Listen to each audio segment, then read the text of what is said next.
But now I'm well into my middle years, approaching elderly, approaching the ending of my years. And now I know all of this, but I am old, and I have so much more to learn. I continue to learn and teach what I have learned. I confront racist whites with truth and demands for justice.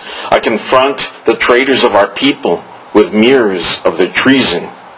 I work with the good whites so that they will know the truth and so that they will demand justice. I work to educate the ignorant ones of my people. I work to educate the ignorant ones of the Europeans. But how I wish that I was young and 20 and knew all of this that I now know. Most people now know a limited knowledge, a Eurocentric knowledge, knowledge that distorts, that makes less of the crimes of the Europeans, less of the accomplishments of our people, less of our ownership of this continent. Some know of Wounded Knee where 300 more or less were killed, and Sand Creek where another 300 more or less were killed. But we all need to know of Tenochtitlan, where 10,000 warriors in unarmed rituals were killed at the hands of dishonorable Europeans. Cajamarca, where 7,000 unarmed warriors were killed at the savage hands of cowardly Europeans with a pretense of peace at the hands of immoral, unethical, savage Europeans. I am still learning every day of crimes committed against my people. I am still learning of accomplishments that we made, of archaeological sites discovered, of our art that has been found. I now know of our great cities, Tenochtitlan, Tlaxcala, and Cholula, all of which were larger than any city in Europe. I now know we ran an education system in Tenochtitlan that had the first free and mandatory schools for everyone, male and female. And we think our people don't like education. We were a people of science, of hard work, of genius, of discipline. We have superior knowledge of astronomy, mathematics, the calendar, medicine, surgery, anatomy, pharmacology, botany, and a theology that was a science, that was a pure love of our Creator. All of these accomplishments we did in forms superior to anything the Europeans had in 1492. Yes, we had cities larger than those of Europe, and our cities were cleaner than those of the cities of Europe, with universities, hospitals, public restrooms, and a marketplace larger than any found in Europe in 1492. Unlike what we have been taught, the majority of our population on this continent was urban, living in large cities, large towns, and located mostly in the south of this continent. The small minority of our people were tribal and located mostly in the north. But we were one people. We are one people.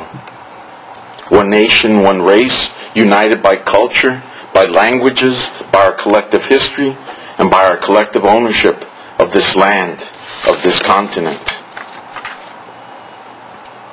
The Europeans caused on us a smallpox holocaust that butchered our population and destroyed our cities, that has distorted our reality, lessened our human potential, made us poor on our rich continent. My people need to know of this Holocaust, of these crimes. Europeans need to know of the blood on their hands, the stolen property that they now hold. European descent people need to know of this truth and the need for justice. The whole world needs to know of this.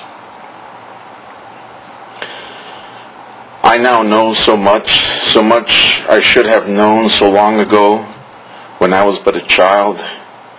I now know perhaps too much, more than any human being should know. about the crimes of other human beings. But these are crimes against my people. I now cry some nights that we have no images of our Holocaust to remind us of these monstrous crimes. I cry for the books of our libraries that were burned, that we will never see. I mostly cry that I will not see my people free, that I will not see the pride of my people when they are free from Europeans, and we will have regained the sacredness of our continent, its beauty, its wealth, our independence from Europeans. But I can see the reality of that freedom in my dreams. My vision shows me that truth and justice will bring our people a nonviolent liberation. Our people will be free to be where the buffalo once lived, where our cities once were in their glory.